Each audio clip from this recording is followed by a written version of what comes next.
Advisors, Flagstar, Okay. and my office is in San Francisco.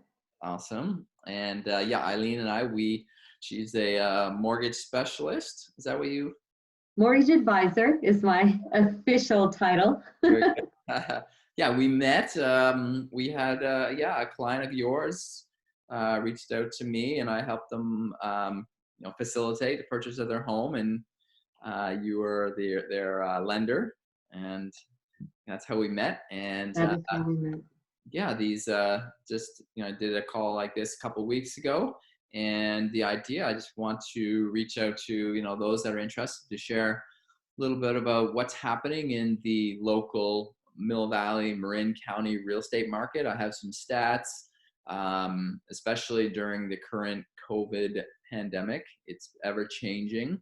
How are you feeling on your end, Eileen, in terms of is it pretty changing every day?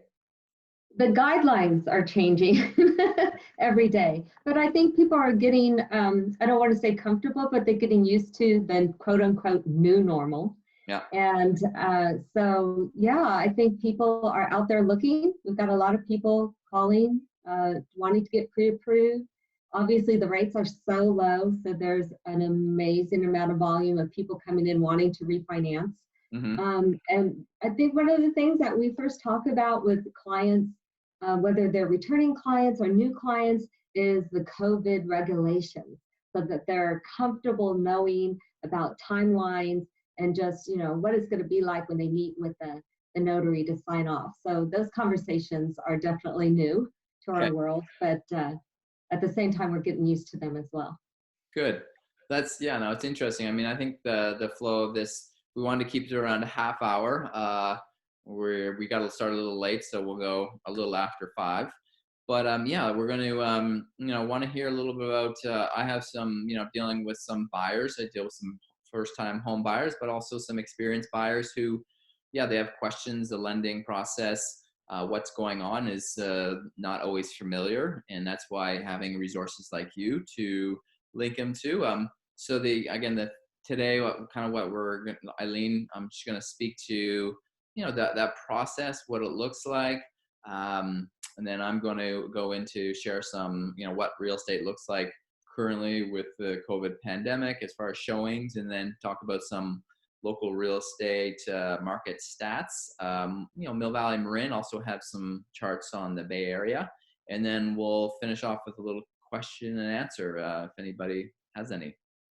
That sounds good. Okay, well, I guess I'll begin with the process. Usually I mean, the idea is like, I have some first-time buyers. I mean, I had to put a offer in a week and a half ago, first-time buyer, and we talked about getting pre-approved, and the idea of being conditionally approved versus pre-approved. There was a little, again, unknown of that. And then also, so maybe you could speak to that, and then also like time frames, like when a client comes to you, buyer, what do you look for? What do you need from them? And then how long does it take to get what they're looking for, that pre-approval? Yeah, so I love this question. And the reason why I love this question is because people use different terminology. Even banks, different lenders, different loan agents, they use different terminology, but they're talking about the same thing. Mm-hmm. So I'm going to use my language. And so the difference between, you said conditional approval. So conditional approval and pre-approval, right? Yeah, it's like conditional qualified is like right approval, so, right? Now it's a terminology is a little right. Yeah. It's different. So usually when a client, so I love this question so I can set the record straight here and just give some people some education. Usually when you call a lender, you talk to them over the phone, they can get some personal information, income, assets, etc., down payment, and they can do a quick crunch with their calculator over the phone to get an idea of what the people are qualified for. That's pre-qualification. Okay. And then what I do is after that, send them the loan app, they fill out a loan application, turn it in, then we scrub the file. We ask for, when they fill out the application, so we try to make the process pretty simple. Okay. I send them an email, they click on a link, and there's prompts through that online application that they follow. they come to the end and they'll upload all their documents, and it goes direct into our secure system. And then I'm notified, I review all the documents, and then we run an online approval. It's called an automated approval. So as long as the mortgage advisor has reviewed those documents and input the correct income and debt, and obviously run the credit, then that online automated approval should be pretty golden. Okay, just those documents that you require, are those pretty detailed? You know, how long, do you have a general idea? Can you give us a general idea kind of what those are? What the documents are? Yeah, Yes. So it's usually assets and income. If they're purchasing, we're going to ask for paycheck stubs, 1 month of paycheck stubs, 2 years of tax returns. If they're self-employed, we'll ask for specific filings, if they have a S corp or etc. And so it's usually 2 years of employment, and then 1 month of paycheck stubs and 2 months of bank statements. If they're refinancing, we may ask for, or if they own additional properties, we'll ask for mortgage statements, property documents, and insurance documents. And that's pretty much it. So then you get that, they provide that. They have to go do their work, collect all that, send it to you. Then you get it, and then is it you send it to underwriting? Is that what it's called? So what I do is I will personally look at those documents and just recalculate the income, because especially if it's a nurse and they have what's called differential pay, I'll take a look at that. Or if they have overtime, I want to know how consistent that overtime is. If they have bonus income, if they're using their RSU income. So I'll take a look at that, put on my underwriter's hat. I'm not an underwriter, but I'll put on my underwriter thinking cap and just look at that file. And if there's anything additional that I need at that time, I'll reach out to my client to get those documents. And then once I have all that put together, we pull the credit report immediately. So the day that I get the application, I'll run the credit, I'll review the file, and then I'll submit it to my team. So I have a team, I have an assistant and a processor, and they will run the automated approval if it's a Fannie or Freddie Mac loan. So in other words, anything below $765,600, we can run it through that system, and we will get an automated approval. Now, if I've scrubbed that file, I'm confident with that approval, and I will call that a pre-approval. Now, that's different than underwriting approval. So once we have the online approval, am I going too fast? I know I have a tendency to talk fast. Again, awesome. I wanted to, because I know I have, buyers, people that are probably watching this, and the details and the little, again, highlights are important. And so no, this is great. Okay, good. So once we get that online approval, then we order all the back-end reports. We have to order tax transcripts, which nowadays we ask our clients, the banks, the lending institutions are asking the clients to get those tax transcripts because we just can't get them. So the clients are doing that. But we order all the back-end reports, tax transcripts, what's the other one that we order? The appraisal, verification of employment. One of the key things, so if you're listening, one of the key things that we really try to impress upon our clients within this COVID environment is that we will call and do a verbal verification before we release the loan document. So at the very end, we will do a verbal verification. And so we always, let our clients know, hey, make sure that, we have the appropriate contact information.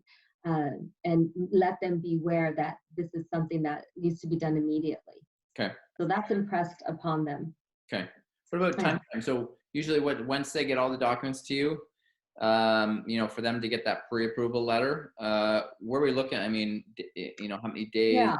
So before I talk about the time frame, so once we have the pre-approval letter, or the automated underwriting approval, and then we get all the back-end reports and the appraisal, then we submit it to underwriting, and that's when we get underwriting approval, or sometimes people refer to it as conditional approval.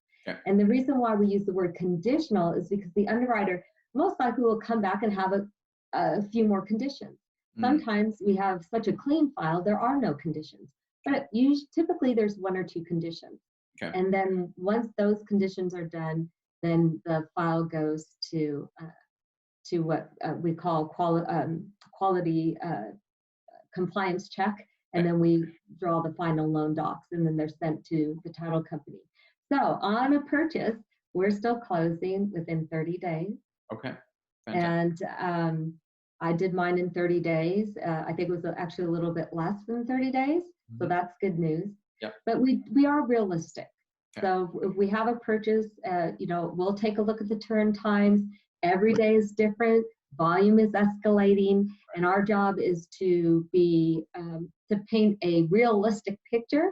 But we definitely are still closing our purchases pretty fast. Refinances, I've been able to close them in less than 60 days. Okay. I've been able to close them within 30, I would say 40 to 45 days. Realistically, as we're moving forward, that may get, well, it is still around 45 days. Okay. I haven't seen it extend past that, but we are locking for 60 days on our refinancing, unless we have underwriting approval. Then we can lock for a little bit less. Okay, and that, I mean, yeah, that's a good segue. People refinancing, typically they're doing it, they're that one reason, loans, or the rates are at a great rate, better than what their rates are awesome. So let's, where are rates, right now, and speak to, maybe you mentioned there's conforming, there's some different, just quick highlight of, if you have those stats of the conforming and the jumbo, and then the rates kind of change a little bit between those two, right? They do. Okay. So there's 3 tiers when it comes to the loan amounts. You have conforming, true conforming, which is 510,400. 510,400. That's true conforming. Okay. And so, and then the next one is above that would be high balance. Okay. And that goes up to 765,600. Now these are in certain counties. So in Alameda County, Marin County, those are the loan limits for conforming and high balance. Okay. And then jumbo is anything above the 765,600. Okay. Okay. Yeah. And jumbo is where we got a big ouch with the COVID-19. So those lenders are kind of pulling back, or they're pricing high. But we have some great jumbo products, and I'll highlight that in a little bit. Yeah. Well, yeah. I think that's a good. Good segue. I think, forbearance is something you want to talk about. Do you want to do that after? Like, do you want to go on to the rates of, a little high? Do you want to focus on just one of those, or just in general, or each one? What's Well, I'll do this really quick. It'll take about a minute or less. So basically every Wednesday I send out a rate sheet to the realtors, and they typically like this. You should be getting it, Dane. I hope you are. Yeah. Okay. So, and it'll show rates current and historically. So we do the rate for the current week, the rate, what it was last week, what it was a month ago, and what it was a year ago. Okay. So I have it right here. I'm just going to look it off to the side reading it. So basically on the 30-year for jumbo this week, it was 3.375. And then for conforming, it actually dipped down to 3%, believe it or not, 3.125 to 3%, which is awesome. So getting a lot of calls on that one. Yeah. So last week, it was pretty much the same. Conforming might have dipped a little bit, about an eighth lower. 1 month ago, the 30-year, so I'm quoting 30-year, the 30-year for jumbo was 4 1/8, and for high balance, it was 3.625. So you can see it's about 0.5% to 5/8 difference in the conforming high balance. And then 1 year ago, the jumbo 30-year fixed rate was 3.875, and for high balance, it was 4%. So it's a point difference in the high balance conforming. That's a big deal from 1 year ago. And the jumbo is over 7, what is it? 765,600. 765. So, okay, interesting. So then, if you have, you're able to quickly put that in a mortgage calculator. If people have questions, get a sense of what their monthly fees are going to be. Yeah. And just a quick note, since the jumbo market is pretty much, left the scene, so to speak. There's still jumbo money out there, don't get me wrong. And we do have some great programs for with what I feel are extremely competitive rates, or low rates on jumbo products. Oh gosh, I just lost my train of thought. What was I going to say on the jumbo?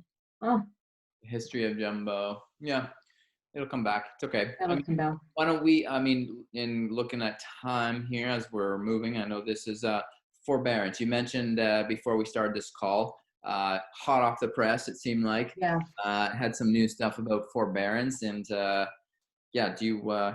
Yeah, just really quickly. So another word that keeps popping up, forbearance, and basically they came out this Tuesday, FAFA, Federal Housing Finance Agency, FHFA, and I'll just read it, it's short.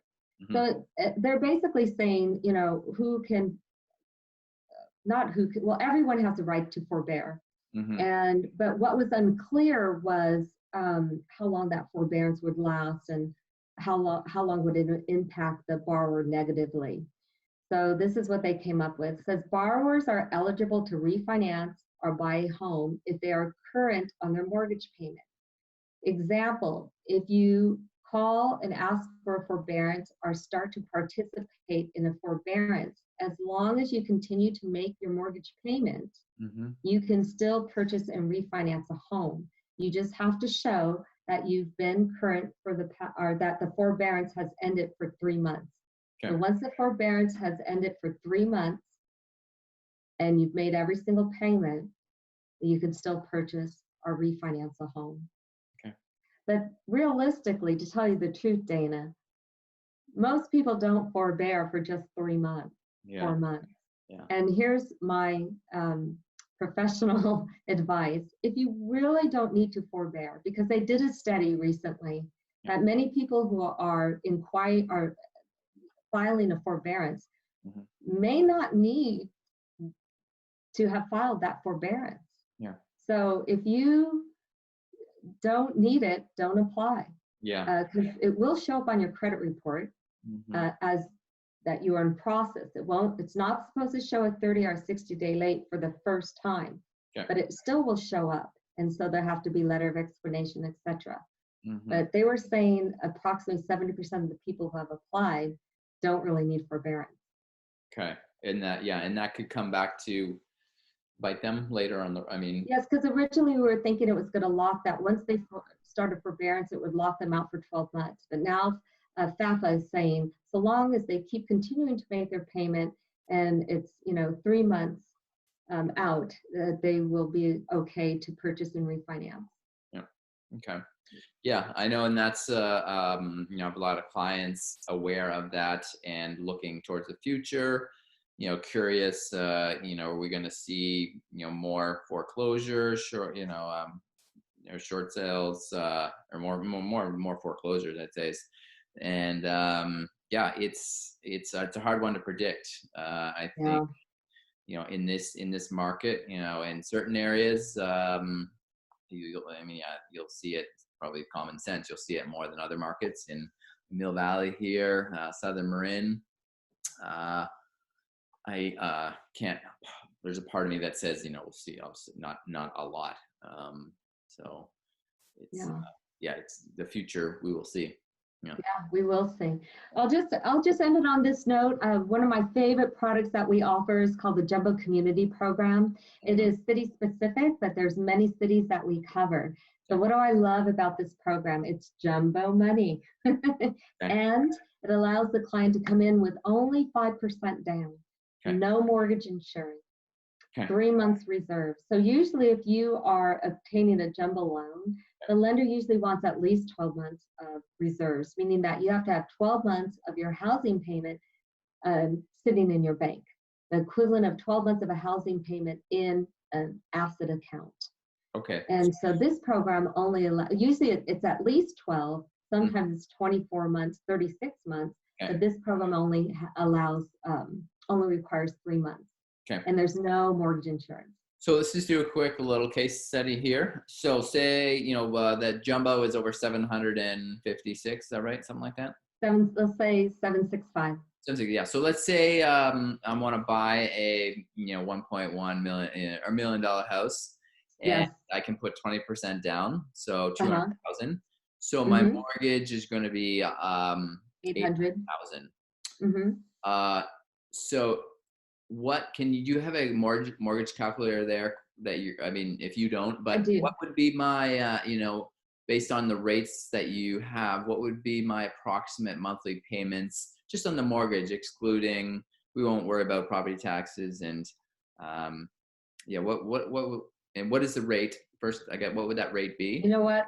Bad shame on me. I didn't double check on that program, but I have a Well, good feeling. what's the program that you maybe have there in front of you? Just that we can play where you maybe have a Let's do this. I have a nice jumbo program at 3.5. okay. So I'll plug that in. Okay. So 3.5%, 3.5%. This 800,000. one's not the jumbo community, but Okay. the principal, to give you an idea, Right. an Yeah. $800,000 home at 3.5% on a 30-year fixed. So so the loan value is going to be how much? The loan amount Yeah. is going to be 800,000. 800,000. Okay. Perfect. Yeah. Mm-hmm. Yeah. So it would be $3,592. So 3,500 a month at a that's Right. that interest rate is of 3.5%. Is that right? Right. Okay. No, Yeah. it's good just to give anybody watching this, like if they're looking to buy a house, they know, okay, if I'm going to buy $1 million house and I can put 200,000 and I can put 20% down, which is that. So my mortgage is going to be around 800,000. Right. At the 3.5% rate, excluding property taxes, just on the mortgage principal interest, it's around 3,500. Is that right? Right. And I think with the jumbo, I'm going to double check while you're doing your real estate spiel. I think I can double check the pricing, but I think it's going to be around 4.5. And Okay. then that payment would be for a little over 4,000 a month. Okay. Principal and interest only. Okay. Yeah. Very good. Okay. Yeah. Good. Would you like to know about the real estate market? Yes, I would. I actually have a question for you. Yeah. And my clients are always curious about this, the ones who are in the, ready to buy. Yeah. They're wondering how the showings are going and how that works and what they need to be prepared for and when they're going to be able to see the house. Mm-hmm. Will they be, they actually ask the question, are we going to be able to see the house before we close? Right. And they just want to have some information about that and what that looks like. Yeah. So I will start by saying each county, we're in Northern California here. Each county has their own guidelines, and it's best to and they're changing a lot. So it's best to check in with your county. When I'm in Marin here, so you can go Marin County Real Estate Association. They have that. So if you have a realtor in your local area, then do that. So basically, I mean, here in Mill Valley and Marin, the guidelines is to look at the property virtually as much as possible. We're still in shelter-in-place orders, timeframes, and if you look and you see everything that looks good. Hold on, I have a son here passing by. I'm doing a call. Come on, close the door. Thank you. So you've seen it virtually, and the idea is if feasibly it's not feasible that you can't just see it virtually, you want to go see it in place. And a lot of times, I mean, there's definitely a lot of in-person showings happening now, and it is the listing agent, it's up to them. There is a form, COVID form that the California Association of Realtors are making every realtor, anybody that enters that property, sign. It's supposed to last only 24 hours, and it's basically saying, you are saying that you haven't had any symptoms, signs of coronavirus in the last 24 hours. And signing that, and then each brokerage typically has a shown policy that they are having the clients and the agent sign, again, just to for safety, all safety purposes. Then there is hold on a second here, not my garage door. Oh, hold on. Hey, doing a call.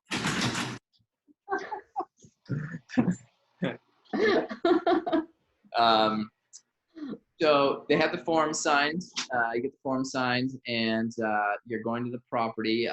Only one agent can be there. Now you're allowed to show vacant and occupied properties. It was only vacant again if it wasn't feasible to virtually see it and make decisions based on that. But now it can be occupied, but the owner is not allowed to be there. You can, if the buyer, it can be up to a maximum of 2 buyers, and they both have to reside in the same household. And then So only the owner can't be there?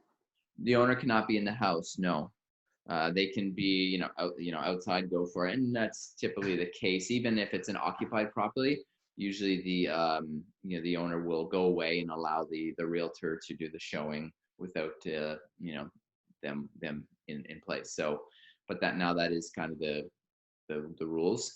And so yeah, 2 people, and then when you're there, practicing social distancing, staying apart, wearing gloves, as realtors or the sellers, having something to wash hands, sanitizer, but even just soap and hot water is fine. Gloves, slippers, any surfaces you touch, the idea is wipe them down. So it's, I have a couple showings on this weekend, tomorrow and Sunday, and we make appointments with the listing agent, get the PEAD form, it's called, signed, get the brokerage form, with their guidelines signed. We have to, as listing agents, we have to post signage at the property to that people it's visible. So, there's a lot of checks and balances in place. So that's kind of, I think that covers most of it, what it looks. So they can get in to see the property. I know a lot of it in terms of closing. I know a lot of title companies are moving to some virtual closings. That would be a question for them. I'm not sure exactly how they're processing that. I'll find out in the next week or 2. I have a listing that just got accepted offer, and we're moving that process. And Congratulations. that just came on. Yeah. So that's kind of what that looks like. Yeah. Okay. So, how's the housing market? Like how's the listing inventory? And how are the appraisals coming in on the purchases? Yep. And yeah, I have some stats here, which I'll bring up, and I'll share the screen, but I'll speak first to in general. Obviously, again, showings, took a dive when it was shelter in place. Everybody worried. A lot of temporary off markets, places getting taken off the market. That happened, just as we begin. I'll show a stat here. That January, February, and March we had a strong start of the year, and it was looking like it was going strong. So then, there was a lot of buyers looking, to get in, and then it was kind of held off for like a month, and then we're allowed to show people. Yeah, there's in our area here, there's a lot of tech money. There's a lot of demand. So in general, I'd say there's more demand than supply right now. There's more inventory coming on the market, but with I'm in Mill Valley here, Marin County. We're seeing more and more city people, a bunch of technology companies, people living in the city. You'll never have to come back to our headquarters again. I think Twitter announced that. I think another, who is it? Facebook. I'm reading some articles. So, if you don't have to go and don't have to close to your headquarters, and we don't want to be confined, we're seeing more buyers looking to go and buy property where there's some space. And, so that's really driving demand here. In Mill Valley, it's kind of my primary market. Marin is kind of ideal. Marin is a secondary, but I would say, under one, and this 2 offers I submitted, there was 7, 8 offers in both of them. I know one of them, everyone was over asking. Again, that's, under 1.5, there's the strongest demand, I'd say. Yeah. But even under 2.2, there's definitely, people looking. So that's kind of, I'll just quickly bring up and run through a few of the charts here, and for anybody that likes to do that. Meeting, start share. There it is. There you go. Yeah. So yeah, again, I pulled up some. I did a little newsletter earlier today, and this first one, you can see it says 2020 off to a strong start, and this is Mill Valley. If you look in the lower left circled, it's these are single family homes in Mill Valley, and comparing the two arrows, you have Q1 in 2019 compared to Q2 or Q1 in 2020, and it was on a rise. And this is median home sale price, and that actually then this is days on market. So you see market dynamics at the top. It says average days on market versus CDM. That's cumulative days on market.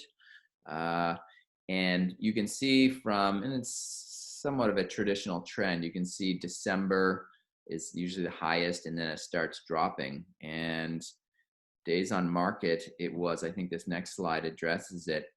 In April it was 26 days. So that's, from an offer, a listing when it comes active to when it closes, there was 26 days. March was 41, February 58. So things were moving pretty quickly. Then just moving on, we're still in Mill Valley here. There's single family. This is average price per square foot. So I'm looking at, if we're comparing quarters, Q1 of 2019, we were at $736 per square foot at 1.649. And then in Q1 of 2020, the first 3 months of 2020, we were up to $817 per square foot and at 1.99 million. So those just kind of speak to how things were moving along. This next chart here, this is Marin County, and this is single family residence and condos. So not only just single family. The days on market, you don't see as much a drastic drop as we did in Mill Valley. You can see it was 40 days, I believe, 40 in April of 2019, and compared to 37 in April of 2020. But you do see that it is showing that same very similar trend to here, where days on market is going down and things are moving pretty quickly. This is Marin County single family residence monthly median, the median sold price. This is interesting for the whole county. Actually, it was a little higher in April 2019 compared to April 2020, but you do see in March, right next to it, it was higher in March of 2020 versus April 2020, and also March of 2019. Just moving on to, this is all of Marin County. These are listings accepting offers. You can see there's where shelter in place happened, and the number of listings accepting the offer dropped dramatically. We were probably just under 50, and then this is by week, and then we were down just above 10 in the week of March 23rd. But since then, except for the week of April 20th, we've had a drastic rise. And this is last month ending. This data is as of March 17th. We were up to 60 listings being offers accepted, and this is all of Marin. Moving on, let's see. I'm not going to want to do San Francisco. So this is the city. again, similar trend, and I won't spend too much time on this. I'll share this a little later and people can look into it a little closer. But again, for San Francisco, we see a drastic drop, and then we've seen a rise since the beginning of April. Then same thing, this is Sonoma County. Yeah, I'm not going to spend too much time there. This is San Mateo. Then same idea. Then that other one we saw here, this Napa is a little different, where they had, kind of the middle of April, the last 2 weeks, new listings coming to the market has kind of dropped down a little bit. And then listing accepted offers has dropped a little as well. So yeah, that was the general summary, I'd say, some stats and what's going on in the market. How does that? Are you working? Are you doing a little homework? I was crunching some numbers. So on the jumbo community, it's kind of interesting. If you compare a jumbo community where you're putting 10% down, a little bit more than 10%, 11% down, versus on $1 million property. So you're looking at $1 million property where you put 20% down versus 11% down. And then also you can, with the community program, you can apply for a home equity line of credit. So you can grab the additional down payment with the line of credit. And so in that case, the down payment is like $100,000 difference if you're using the community program. Less.